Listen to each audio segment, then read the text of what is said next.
Hey guys, welcome back to the Wilson Brothers channel. I'm Isaac, this is David.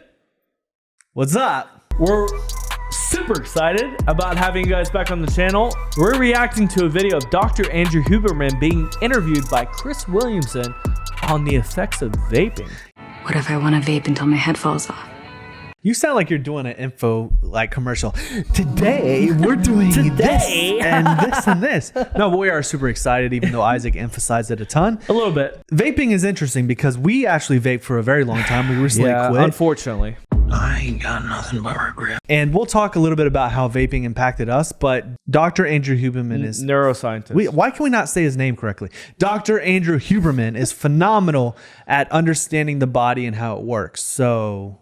we're going to do a reaction. Before we get started, don't forget to like and subscribe this video. We come out with videos Monday through Friday, and we don't want you to miss a thing. We got you. Think we should be about vaping? We should be very concerned. So when it comes to smoking or vaping, there's the thing that's being consumed, the thing that people are trying to put in their bloodstream, nicotine, cannabis, et cetera. And let's just set those aside. I've done episodes on nicotine and cannabis, and they have their application. They also have their problems. Vaping is terrible because of the other chemicals that it delivers to the lungs. It's also very clear, and we haven't released this episode yet, but I talked to a female hormone doc from Austin, Natalie Crawford, so OBGYN. You know, vaping is associated with disruptions in egg health and what they call egg quality, can create certain mutations in eggs, and serious endocrine issues in women, okay? Personally, I find it disgusting.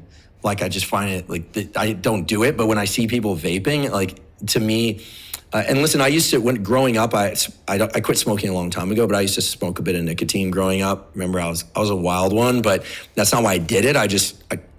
You know, nicotine works for me as a drug, and I don't do it anymore. But vaping is so addictive.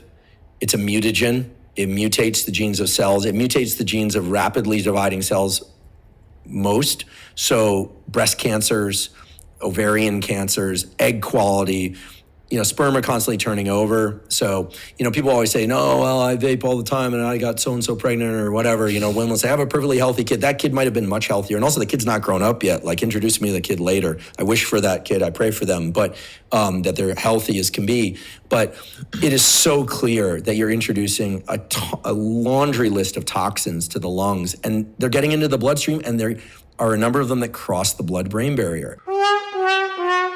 Wow.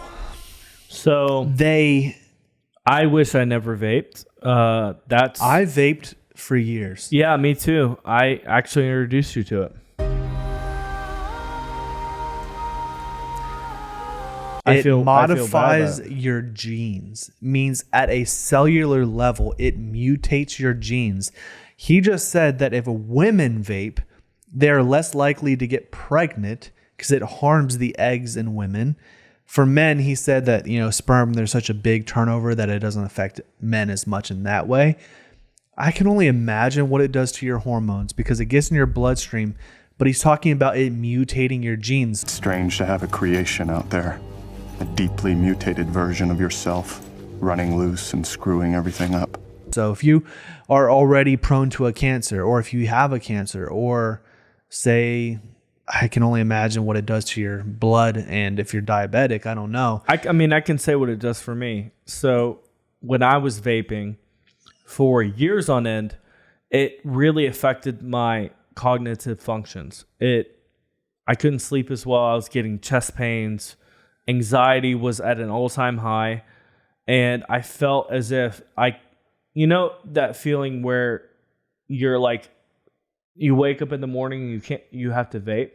Oh yeah, you can't function. You get out of bed and you feel hungover. Yep. And you hadn't drank the night before. Yep. That's what I felt. So I got out of bed and I had this intense desire to go and grab a vape. And you know, I would go periods of time like 3 to 4 months without vaping, and I would be at the best, highest physical quality that I could be, mental and also physical. I wouldn't have the desire to, you know, go out and grab a drink or look at pornography, because all of these addictions are intertwined, right? Yeah. So if one thing is a cause and effect of another thing, like a lot of men don't understand that one addiction is a cause and effect to another. They all are interlinked because they're just an escape for what you're feeling on the inside, that loneliness or even that emptiness that you're trying to fill with other things. And for me, it was vaping, it was pornography, it was alcoholism. And so my escape was, I don't want to deal with my problems. I just want to go out and vape. Yep. Or I want to go out and drink. Now, I experienced a lot of that. Let's continue with Huberman, and then I'll share a little bit of my story. Once they cross the blood-brain barrier, those neurons, by virtue of the fact that neurons don't turn over across the lifespan, you're born with the ones you're going to die with. You might add a few across your lifespan, but you're mostly born with the ones that you're going to die with. Well, they're going to harbor those chemicals and those particulates. And yes, we have grandparents that smoked and lived to be 90, but those are generally the outliers. So I can't find one good reason why people should vape. If people want nicotine in their system that badly, and here I'm not recommending that, they would be much better off relying on a troche or a patch. Yep.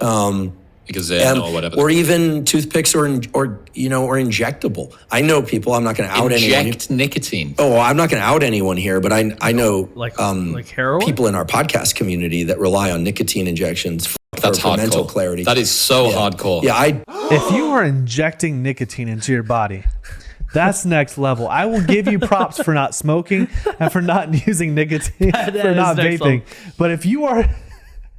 I'm just getting a visual of someone grabbing grabbing a needle, and then they're like, shaking because they haven't had their nicotine, and they're about to inject it, and someone's like, bro. It's like Robert Pattinson from the Twilight series. You're like my heroin. You're like a drug to me. That's what I picture, like heroin, like a needle. You're my nicotine.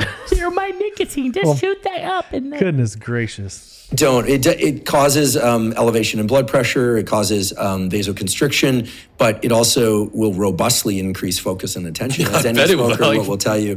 Mainlining nicotine. Yeah, you're starting to see some companies that offer things like NAD infusions also offer subcutaneous or nicotine injections. Going back to patch or gum. Yeah. Smoking for a very long time. Everyone knows.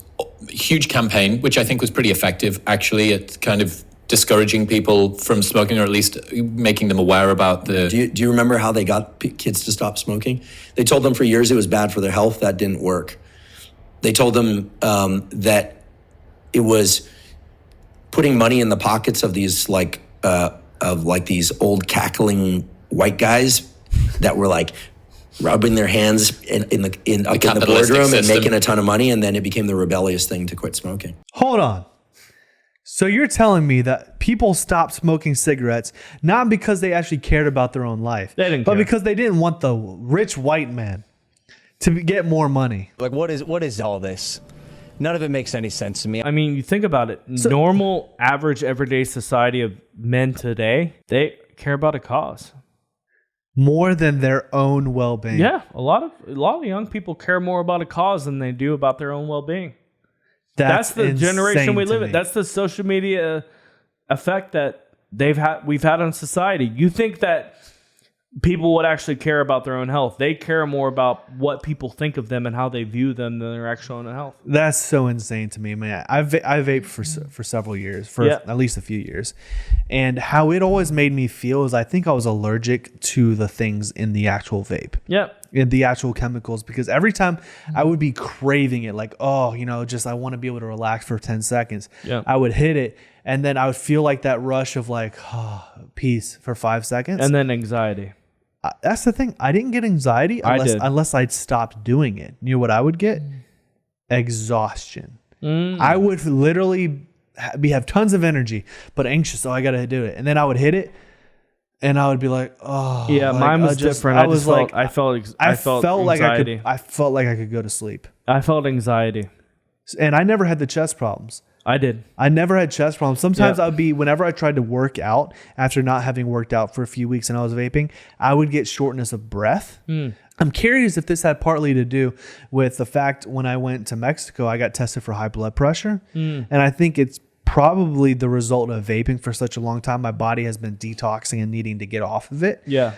So there's so many problems, and the things that scare me so much about vaping that Huberman's talking about is what it does at a cellular level, the genes that it mutates. He's talking about the neurons that you're born with that you're not going to get rid of and you don't really get much more of, how it gets kind of implemented into that. It kind of gets it goes into there. It doesn't go away either. And it doesn't go away.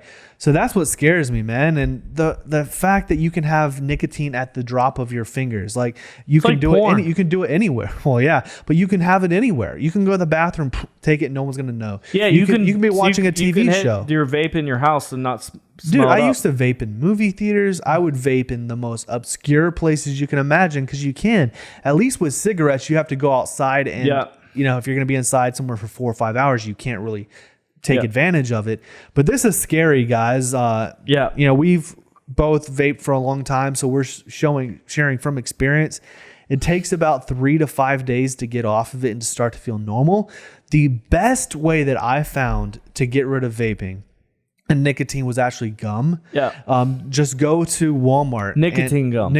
Go to Walmart and get some nicotine gum and just start, you know, every 2 hours or every hour, you know, just take a piece and just let it sit on your gum for a little bit.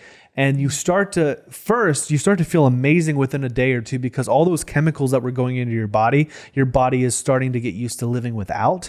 And then you're getting just enough nicotine, not as much as before, but you're getting enough in order for your body to start gradually getting off of it. And within a week, you stop having the gum and you're like, wow. I didn't even realize I need it anymore. And so that's what I recommend for you guys because this is dangerous. I've talked with many people and I watched this video before we showed it to you.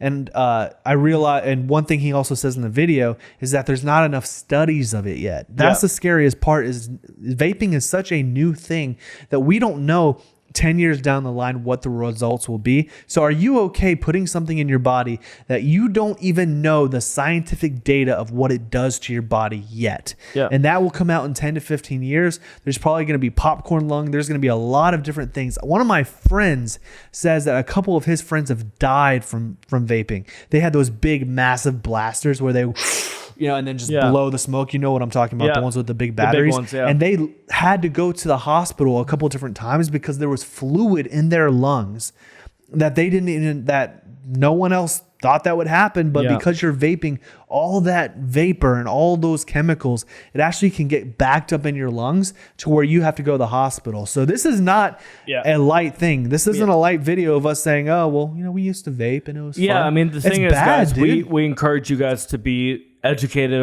on this specific topic. And obviously this is not, we're not medical professionals, but we do know the effects that it's had on us individually. So we do encourage you to do your own research, go out there, find out, you know, how are the effects happening with you. Well, we appreciate you guys watching this video. There's a lot of controversy around nicotine. We're just sharing our own story. Huberman goes into it a lot more detail. We're not professionals. So below we'll have the link to that entire video. We definitely recommend you watching it. But right here we have another video on what is the one thing that men possess that makes them the most dangerous. The most dangerous men in the world have this one attribute. So check that out. We appreciate you guys. Don't forget to subscribe and we'll see you on the next video. Peace.